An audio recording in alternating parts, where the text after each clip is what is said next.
ने भारत के अंदर डेमोक्रेसी की धज्जियां उड़ाने की ठानी है, उसका मुखौटा है ईडी। ईडी कैरी करता है जो मोदी जी चाहते हैं, जो भाजपा चाहती है। तो जिस प्रकार से अरविंद केजरीवाल जी ने अपने वक्तव्यों से आज धज्जियां उड़ाई है ईडी के केस की, ये अपने आप में देखने लायक थी। आज दूध का दूध पानी का पानी हो गया। जिस प्रकार से माननीय मुख्यमंत्री ने खुद अपने वक्तव्यों के माध्यम से ये बता दिया कि ईडी के पास कोई केस नहीं है, ईडी ने फर्जी केस कर रखा है, मोदी जी और भाजपा का मुखौटा बना हुआ है ईडी, और इस प्रकार से भारत के डेमोक्रेसी को खतरा हो गया है।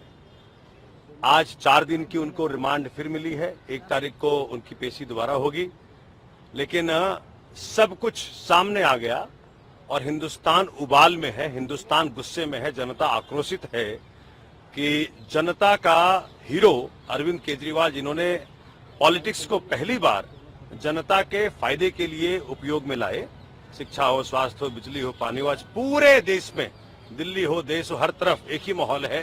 केजरीवाल जी को जिसने अरेस्ट किया है, केजरीवाल जी को जिसने गिरफ्तार किया है, उसको जनता 2024 चुनाव में धरती पर पटकेगी, समझाएगी, बुझाएगी किस प्रकार से तुमने गलती की।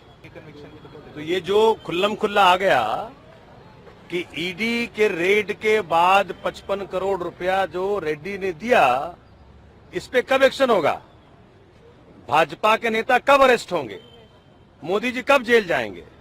इन पे कब एक्शन होगा? आज तो पूरे कोर्ट के सामने ये बात मतलब जग जाहिर हो गया कि कोर्ट के को एक्शन लेना चाहिए इसके ऊपर। हजारों करोड़ का जो ईडी को मिसयूज करके अपने एक तरह से ब्राइब लिया है भाजपा ने, इस पे एक्शन कब होगा? सवाल पूरा हिंदुस्तान पूछ रहा है।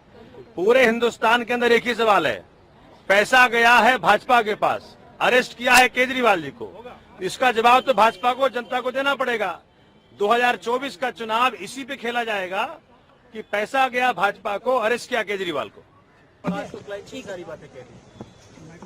ऐसा नहीं है। जो उनकी एप्लीकेशन लगी थी पुलिस रिमांड के लिए, उसमें जो ग्राउंड्स लिखे थे वो लीगली बिल्कुल सस्टेनेबल नहीं थे ग्राउंड, वो जिसको मैं कह सकता हूं कि बेबुनियाद ग्राउंड थे।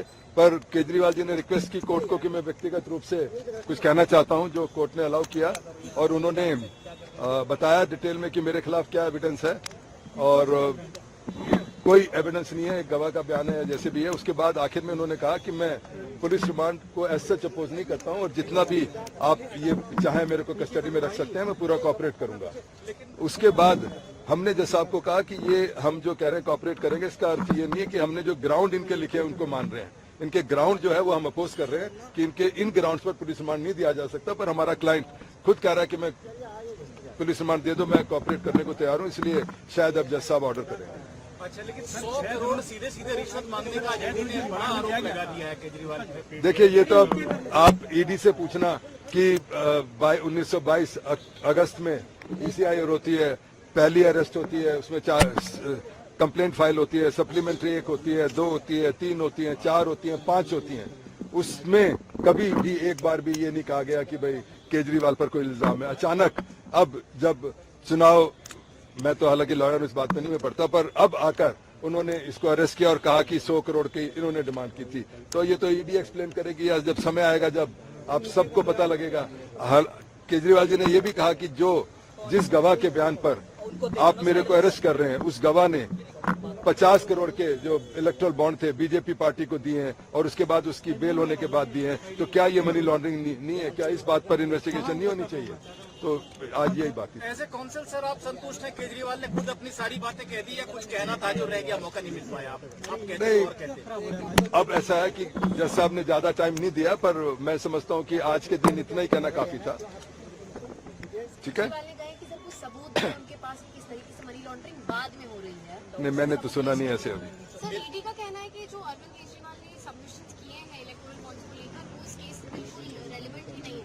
अब ये तो आप लोग भी इतने दिन से मेरे से ज्यादा फॉलो कर रहे हो इस केस को, ये आप लोग तय करो कि रेलेवेंट है कि नहीं है। अगर एक एक्यूज इस केस का, और वो एक आपको याद होगा 6 दिन पहले जब आर्ग्यूमेंट किया लर्नेड एएस जी ने, उन्होंने कहा कि अगर कंपनी, कोई पार्टी भी, अगर पॉलिटिकल पार्टी भी इन्वॉल्व होती है तो वो भी कंपनी मानी जाएगी, और वो भी एक्यूज बन सकती है। तो अगर आम आदमी पार्टी एक्यूज बन सकता है तो बीजेपी भी एक्यूज बन सकती है। अगर बीजेपी को उसी एक्यूज ने जिसकी बेल हुई उसने 50 करोड़ दे रखे हैं तो वो किस चीज में आएंगे ये तो आप लोगों को तय करना है। मैं तो जब कोर्ट में केस आएगा जब देखेंगे, पर आपको खुद मालूम होना चाहिए कि वो पैसे किस दलीलें दी कोर्ट को लेकर।